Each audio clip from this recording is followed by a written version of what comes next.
नमस्कार, आप देख रहे हैं न्यूज़ इंडिया 22। मैं हूं रविंद्र कुमार और आज हम पहुंच चुके हैं रिवाजपुर गांव की महापंचायत में, जो ये मंदिर प्रांगण में की जा रही है, जहां पे मातृशक्ति, युवा साथी, बड़े बुजुर्ग, भारी तादाद में लोग पहुंचे इस महापंचायत में और पंचायत को संबोधित कर रहे हैं आभास चंदीला, जो आम आदमी पार्टी के नेता हैं।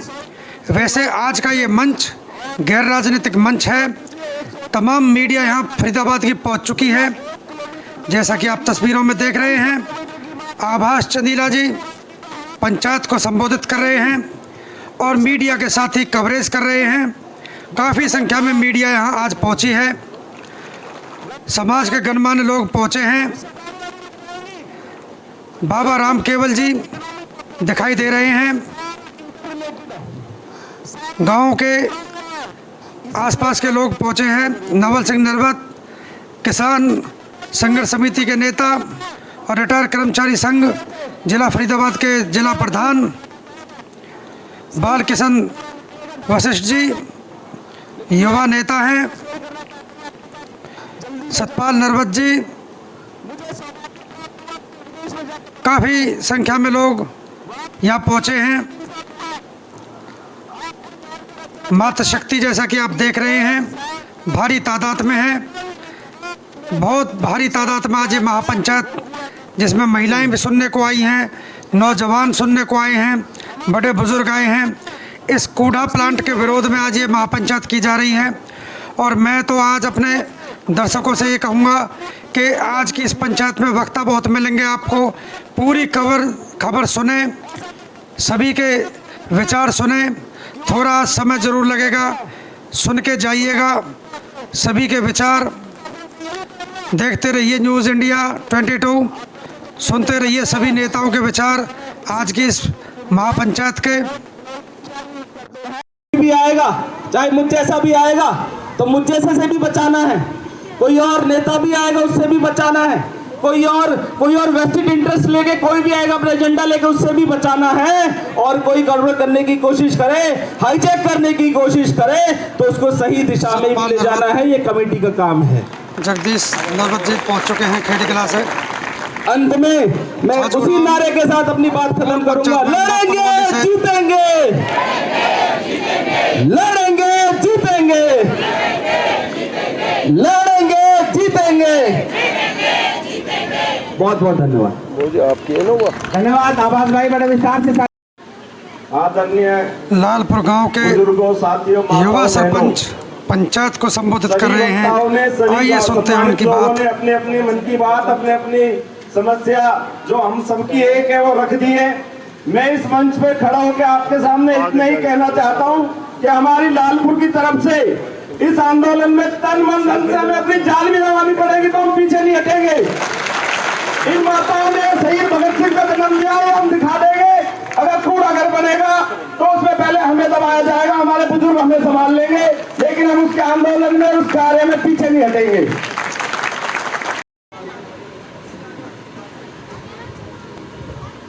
रिवाजपुर की इस संघर्षशील धरती पर इकट्ठे हुए कमल सिंह नरवत भी हमें दिखाई दे रहे हैं, वो भी बैठे हैं बाबा राम केवल के साथ। मान्य लोग, नागर साहब आए, उनका स्वागत कर ले। कोई स्वागत नहीं, बैठाओ। मेरे बुजुर्ग, नौजवान साथियों, माताओं, बहनों, बेटियों,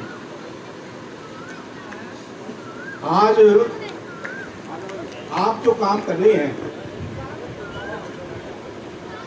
ललित नागरपुर विधायक तक हम पहुँच चुके हैं पंचायत में। पर्यावरण को बचाने के लिए काम कर रहे हैं और ये बहुत ही पुण्य का काम है। सरकार तरह तरह के ढिंढोरे पीटती है कि हम पर्यावरण को बचाने के लिए ऐसा कर रहे हैं, वैसा कर रहे हैं, लेकिन मुझसे पहले एक साथी बता रहे थे कि विदेश में ऐसी टेक्नोलॉजी है कि कूड़ा निस्तारण इस तरह से हो सकता है कि पड़ोस में रहने वाले को पता भी नहीं लगता। तो सरकार उस टेक्नोलॉजी को यहाँ इस्तेमाल क्यों नहीं करती? ये तो क्या सरकार की बात है। रही इस बात की कि अब से पहले जो कूड़ा निस्तारण के लिए डंपिंग स्टेशन जो बनाना था वो सिही और मिर्जापुर के एरिया में बनाना था। वहां के लोगों ने संघर्ष किया, इसका डटकर विरोध किया और वहां से इसको कैंसिल किया गया। अब इसको यहां डालने की प्लानिंग है सरकार की। तो आप लोग इसका जो विरोध कर रहे हैं बहुत ठीक बात है, करना भी चाहिए। लेकिन मैं सरकार को कहना चाहता हूं कि जो सरकार दलील देती है कि भाई कूड़े को कहीं ना कहीं तो डाला जाएगा, बिल्कुल डाला जाएगा, डाला भी जाना है, लेकिन कूड़ा ऐसी जगह नहीं होना चाहिए जहां पर नजदीक गांव, अगर मान लो बीच में कोई स्पेस है वहां भी नहीं डाला जाना चाहिए।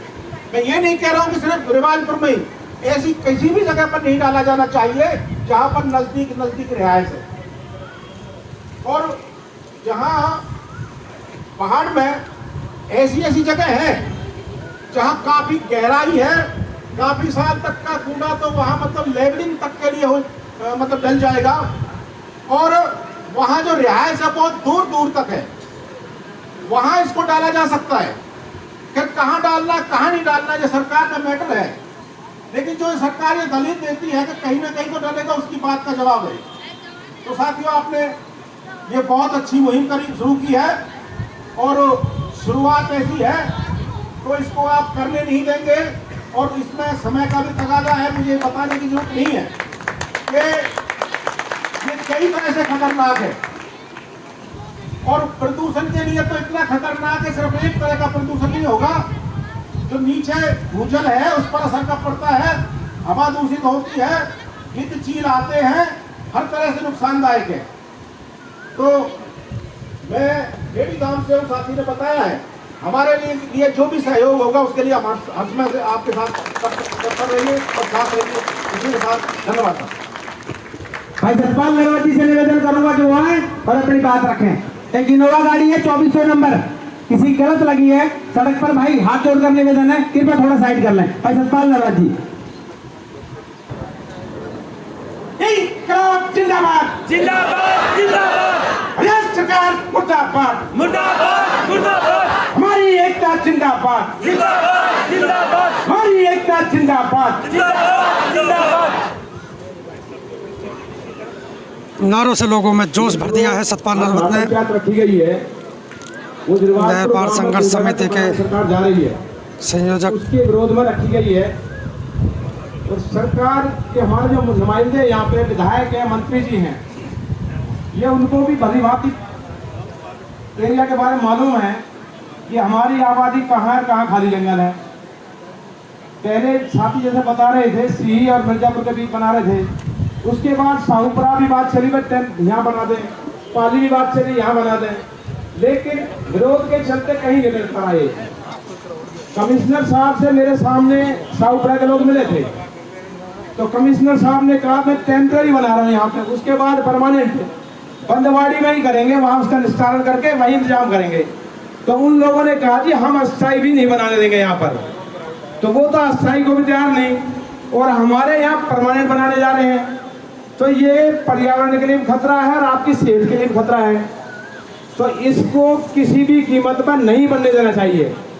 और अगर आप लोगों की एकता और जोश और संयम रहा तो मेरा ये मानना है कि ये यहाँ पर बिल्कुल भी नहीं बनेगा, अगर आप लोग एकता से लड़ेंगे तो। दूसरा एक बात मैं यहाँ कहना चाहता हूँ से कि इस महापंचायत को गैर राजनीतिक रखना है और बाकायदा कमेटी बना करके तब इसका कार्रवाई करनी है। कि कुछ ऑब्जेक्शन आया था, इसलिए मैं बेझिझक कहूँगा, कोई वो नहीं करूँगा सपोर्ट कि हमारे साथी रोहतास ने एक पोस्टर का फोटो लगा दिया, उसका फोन हमारे पास आएगा, तो हमने कहा उससे कहेंगे भाई सर हमारी जो कमेटी है उसका नाम लेकर, ना कि एक पर्सनल व्यक्ति का हो, क्योंकि राजनीतिक मुद्दा बन जाता है। और एक बात और कहना चाहूँगा साथियों से कि हमारे यहाँ सरकार के समर्थक भी हैं और अपोजिशन के भी हैं। हम एक प्रॉपर तरीका से ज्ञापन देके कमिश्नर से मिलें, विधायक से मिलें, मंत्री जी से मिलें, और उसके बाद जब भी बात नहीं बनती है शांतिपूर्वक, फिर उसके बाद हम आंदोलन की राह पर आते हैं कि हमें नोटिस दे करके बाकायदा दरी बिछा के बैठना पड़ेगा कि हम इसे नहीं बनने देंगे। तो उसके लिए साथियों सरकार के समर्थक भी यहाँ बैठे होंगे, तो क्या सब लोग उसके विरोध के लिए तैयार होंगे? हाथ उठा के बताओ। ऐसा ना हो कल को मंत्री जी यहाँ मैं चेहरा छुपा के पीछे चले जाए, ये भी नोट करना ध्यान करके। देखो हमने वोट दी है तो हमारा अधिकार भी है उनसे अपने काम कराने का। बेझिझक कहना चाहिए कि हमने आपको वोट दी है तो हम काम कराने कहाँ जाएंगे, उधर से लोगों को नहीं दिख रहा। तो इसके लिए आपको तैयार रहना है। नतमस्तक होकर मैं आज यहाँ पर इतनी भारी संख्या में जितनी माता बहनें बुजुर्ग गांव की सरदारी आई हैं सभी को नमन करता हूँ, प्रणाम करता हूँ। मेरे से पूर्व वक्ताओं ने बड़े ही अच्छे तरीके से आपको आज की समस्या एडवोकेट जगत सिंह भाटी, समस्या को लेकर यहाँ हजारों की तादाद जिला पार्षद, जो लोग बाद में आए हैं पंचायत को संबोधित कर रहे हैं। भाषण तो दूंगा नहीं यहाँ पर, क्योंकि मुद्दा हमारा ये है, हमारी भावना से जुड़ा हुआ मुद्दा है, तो हम मुद्दे पर सीधी बात करेंगे। हमें 7 से 8 दिन पहले पता चला कि हमारे गांव रिवाजपुर में, और गांव रिवाजपुर में नहीं, ये पूरी की पूरी बेल्ट एक है जो 50 साल से हमारे बुजुर्ग और हमें बताते आ रहे हैं कि ददसिया बंशीपुर से लेकर महतपुर तक हमेशा इतना प्रेम भाव रहा है, इतना भाईचारा रहा है कि हमने कभी अलग अलग गाँवों को लोगों की गिनती नहीं की है कोई। तो इन गाँवों के बीच में एक पूरा निस्तारण केंद्र बनाया जा रहा है। हमें 7-8 दिन पहले पता चला, हम 10-20 लोग इकट्ठे हुए अपने बुजुर्गों के मार्गदर्शन में। हमने 4-5 दिन पहले इसी मंदिर पर एक छोटी सी पंचायत की और आप लोगों से आह्वान किया कि यहाँ पर इकट्ठा हो और हम लोगों को सुझाव दे कि हम इस समस्या से कैसे अपना छुटकारा पा सकते हैं। आज आप इतने छोटे समय में और 4 से 5 दिन के हमारी मेहनत का फल है कि आप आज देखेंगे हजारों की संख्या में यहाँ लोग आए हैं और बहुत गाँवों ने हमें खुलकर समर्थन दिया है। इसी कड़ी में जब हमारा गांव सबसे बड़ा गांव इस एरिया का खेड़ी गांव आया तो हमारी छाती और चौड़ी हो गई आपके समर्थन पाने से। मैं विशेष रूप पर खेड़ी गांव की सरदारी का यहाँ पर आने पर भाई सतपाल नरवत जी और मेरे चाचा भाई जितने भी आए उनका सभी का हार्दिक धन्यवाद करता हूँ। देखिए समस्या हमारे यहाँ कूड़ादान की है, सबने बता दिया कि इतनी बीमारियाँ फैल जाएंगी। हमें सरकार से मांगना है, अभी तो हमने अपनी मांग ही शुरू नहीं की। नगर निगम में आने के बाद हमें कुछ नहीं मिला, ये बात सही है भाई जी, सब जानते हैं। यहाँ पर हमारी हजारों करोड़ की, मेरे हिसाब से 40 से 50 एकड़ जमीन रिवाजपुर गांव की, 50 एकड़ जमीन भोपानी गांव की और भी ऐसे गांवों की कम से कम 500 से 400 करोड़ रुपए की इजाजत हमारी नगर निगम ने ले ली है। और हमें बदले में क्या मिला? आज से 1 साल पहले ये वाटर ट्रीटमेंट प्लांट जो हमें दे दिया गया 8 एकड़ में, वो गंदगी, और अब एक और गंदगी पूरे घर के रूप में, मतलब हमारे 400 से 500 करोड़ रुपए का उपहार के रूप में हमें गंदगी का ढेर दिया जा रहा है। तो हम ये अधिकारी और प्रशासन से मांग करते हैं कि ऐसी जाति हमारे साथ तो ना की जाए, और इस मांग को पूरा करने के लिए हम किसी भी हद तक जाने को तैयार हैं। अगर आप लोगों ने ऐसे ही साथ दिया तो हम जल्दी ही एक कमेटी का निर्माण करेंगे जिसमें हमारे गांव के बुजुर्ग होंगे, हमारे गांव की सरदारियों के लोग होंगे जो प्रतिनिधि हैं, और हम आगे बढ़ेंगे। आप लोगों के यहाँ पर आने पर, आप लोगों का सहयोग देने पर मैं फिर से आप सभी का धन्यवाद करता हूँ, हार्दिक अभिनंदन करता हूँ। जय हिंद, जय भारत करता हूँ।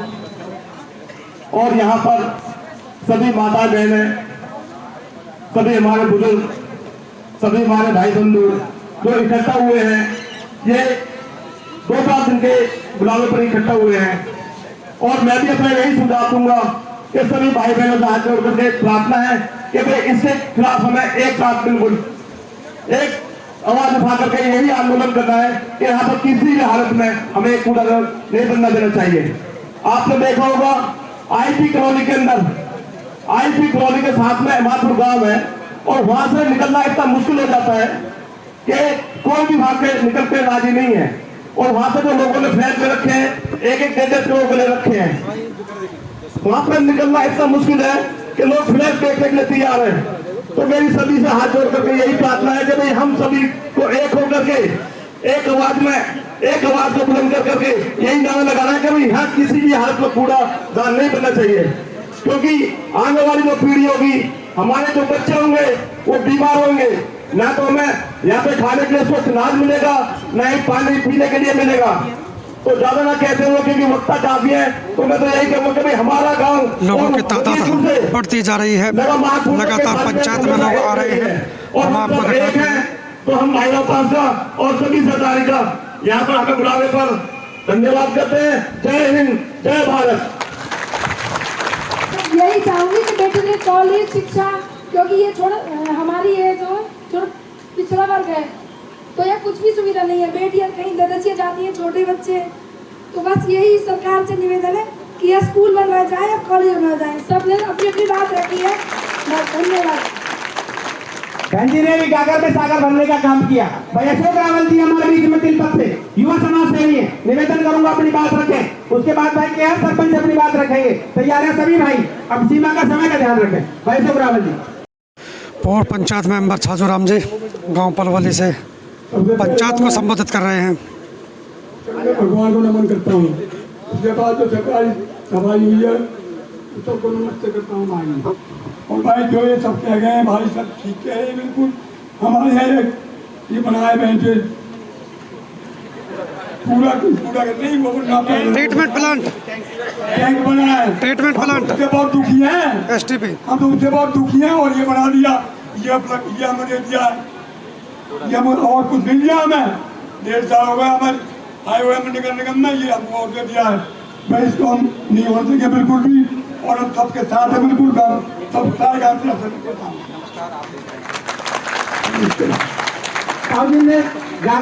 तो भाई हम तो आप सबके जो सहयोग से आपके साथ दिन रात जहाँ भी बुलाओगे वहाँ खड़े रहेंगे, और जहाँ भी जरूरत पड़ेगी हम आधी रात को तैयार होंगे। दोस्तों कार्यक्रम अब समापन की तरफ है। 1-2 वक्ता और हैं, जूरी ने अपना काम कर दिया है। वो लोग जो सुझाव आप लोगों ने दिए हैं उन पर उनका निष्कर्ष और निचोड़ निकाल रहे हैं। मैं निवेदन करूंगा, हमारे बीच में केहर सरपंच है किडावली गांव से, शेरपुर गांव से, और आपको बताना चाहता हूं कि हमारे यहाँ पहले किडावली गांव को और लालपुर गांव को लोग धूलपुर गांव कहते थे जब सड़कें नहीं थी। पहले ही हमारे यहाँ बड़ी दिक्कतें थी। और मैं अपना मीडिया वालों से विशेष तौर पे कहना चाहता हूँ कि आप इधर नज़र मारना, हमारे 4-5 गाँव हैं जहाँ तक आज जो हमारे राइट है वो आज तक हमें हक मिले ही नहीं है। क्या पहला जो एजुकेशन का राइट है, हमारे 2,500-3 हज़ार लोगों की आबादी रहती है, हमारे बच्चे 2-2, 3-3 किलोमीटर, 4-4 किलोमीटर दूर पढ़ने जाते हैं। अभी तक एक भी एजुकेशन का सिस्टम नहीं बना, कोई प्राइमरी स्कूल नहीं है, कोई हॉस्पिटल नहीं है। तो मैं इस पूरे घर का विरोध करता हूं और मैं कहता हूं कि हमारे ये पूरा घर ना बना के हमारे 4-5 गांव के लिए एक प्राइमरी स्कूल आप दे दो, जिससे हमारे बच्चों का भला हो जाए, हमारे आने वाली आबादी का भला हो जाए। और जो गंदगी फैलेगी आप सभी जानते हो। और थोड़ी बात में मैं इतनी बात कहता हूँ कि मैं अपनी तरफ से, अपने गाँव की तरफ से, पूरे समाज की तरफ से इस पूरे घर का विरोध करता हूँ। जय हिंद, जय भारत। पानी चलेगा और भाई हमारी औकात और ताकत होगी तो हम खाना भी चलाएंगे और फिर देखेंगे किसमें कितनी ताकत है। और अगर कोई प्रशासन में, सरकार ने कोई गलत नीयत रखी, जिसका हमें भय है, जिसका हमें डर है, हम तो चाहते हैं शांतिपूर्ण तरीके से हट जाए। लेकिन अगर कोई दूसरे तरीके की बात आई, ये मेरा गांव है, मैं ठंडा हूं, बड़ा हूं, बड़ा हूं, मैं अपनी जिम्मेदारियां पूरी कर चुका हूं, मेरे जीवन का कोई लक्ष्य नहीं है। अब अगर कमेटी आदेश देगी और वहां पर सरकार ने कुछ गलत करने का काम किया, वहां पर कोई दूसरे तरीके की बात हुई, लड़ाई हुआ, झगड़ा हुआ, तो आप लोग अगर आदेश करोगे तो सबसे पहले मैं अपनी जान देने के लिए तैयार हूं। लेकिन किसी भी सूरत में सरकार को उनके मंसूबों में कामयाब नहीं होने देंगे। एक कूड़ा घर यहाँ नहीं बनेगा। अगर एक कूड़ा घर यहाँ बन गया तो हमें सांस लेना दूर हो जाएगा, हमारी आने वाली नस्लें बर्बाद हो जाएंगी। जब जीवन ही नहीं बचेगा तो काहे की राजनीति, काहे की जिंदगी, काहे का घर, काहे का परिवार, काहे के बच्ची को ऐसे छोड़ के दूसरी जगह जाना। यही रहना है मजबूरी में। गाजीपुर और बंदवाड़ी के लोग भी वहीं रहते हैं, बंदवाड़ी में बना हुआ लोग वहीं रहते हैं, कैंसर से पीड़ित है, 150 परिवार कैंसर में रह रहे हैं, 70-80 लोगों की हर डे में मौत होगी। गाजीपुर में सांस लेना दूभर है, ऐसा ही यहाँ बन जाएगा। मैं कहना चाहता हूँ अध्यक्ष जी, वही टेंट लगा लो 30x30 का, सब कुछ काम धंधे छोड़कर हम वहीं बैठ जाएंगे। हमने उस दिन देखा, मैं सबको बताना चाहता हूँ, जो लोग बाहर जाए उनको बताना चाहता हूँ, हमारे बीच में ऐसे और भी लोग हैं जो अपनी जान पर खेलने के लिए तैयार है, लेकिन उस कूड़ा घर को यहाँ नहीं बढ़ने देंगे। मैं निवेदन करता हूं अब भाई नाथ सिंह चौहान जी से कि वो आए और आगे की रणनीति बताएं, आज का फैसला बताएं और आगे की रणनीति बताएं कि हमें करना क्या है। जो आप कहोगे हम वही काम करेंगे। आगे की प्लान हमारी ये है, अगर सरकार नहीं मानेगी हम आंदोलन भी करेंगे और कानून की सहायता भी लेंगे। और मेरी उम्मीद है कि अगर सरकार नहीं मानी तो अगले 15 दिन में हम हाई कोर्ट जाने वाले हैं। हमें सिर्फ आपका सहयोग चाहिए, हमें किसी से पैसे की भी जरूरत नहीं है। जो देना चाहे वो सुबह, और इस आंदोलन के लिए किसी के घर जाने की जरूरत नहीं है। मंदिर हमारा ऑफिस है, सुबह 6:30 बजे से लेकर 8 बजे तक यहीं पर लोग रहेंगे। जो कमेटी का मेंबर बनना चाहता है या जो हमारी हेल्प करना चाहता है वो अपनी इच्छा से यहाँ आए और हमारा सहयोग करे। आप सब लोग यहाँ पर आए, मैं आप सभी का धन्यवाद करता हूँ। जो भी बुद्धिजीवी लोग जिस तरह से हमारी हेल्प कर सकते हैं, कोई पैसे से कर सकता है, कोई पढ़ा लिखा है वो हमें ये बता सकता है कि आप ऐसे नहीं ऐसे करिए, लीगल एड्स दे सकता है, कहीं प्रशासन में कहीं ले जाकर हमें बिठा सकता है किसी के पास, तो वो आप हमारी हेल्प करें। हमने अभी WHO में भी बात की है और इसको हमने लीगल लोगों को दिया हुआ है, वो ड्राफ्टिंग होकर आ जाएगी और आपको सार्वजनिक कराकर, आपसे सिग्नेचर कराकर हम इसको WHO में भी भेजेंगे। क्योंकि ऐसा नहीं हो सकता, NGT आज जनरेटर चलाने में पाबंदी लगा सकती है पॉल्यूशन के लिए, लेकिन कूड़ा घर के लिए पाबंदी कैसे नहीं लगेगी। और जो चक्की लगी हुई है वो भी इलीगल है, क्योंकि पहाड़ में चक्कियां बंद है तो यहाँ लीगल कैसे हो गई? क्या इन्होंने कहीं किसी डिपार्टमेंट से NOC लिया है? एक कंपनी लगाने के लिए CLU कराने के 16 NOC चाहिए होते हैं, उसकी हमने RTI लगा दी है। उसका जवाब 10 दिन में, 5 दिन में जो भी मिलेगा। और हम इस क्षेत्र में इस तरीके का कोई भी राजनीतिक प्रभाव से काम नहीं होने देंगे जो हमारे और हमारे समाज के लिए नुकसानदेह होगा।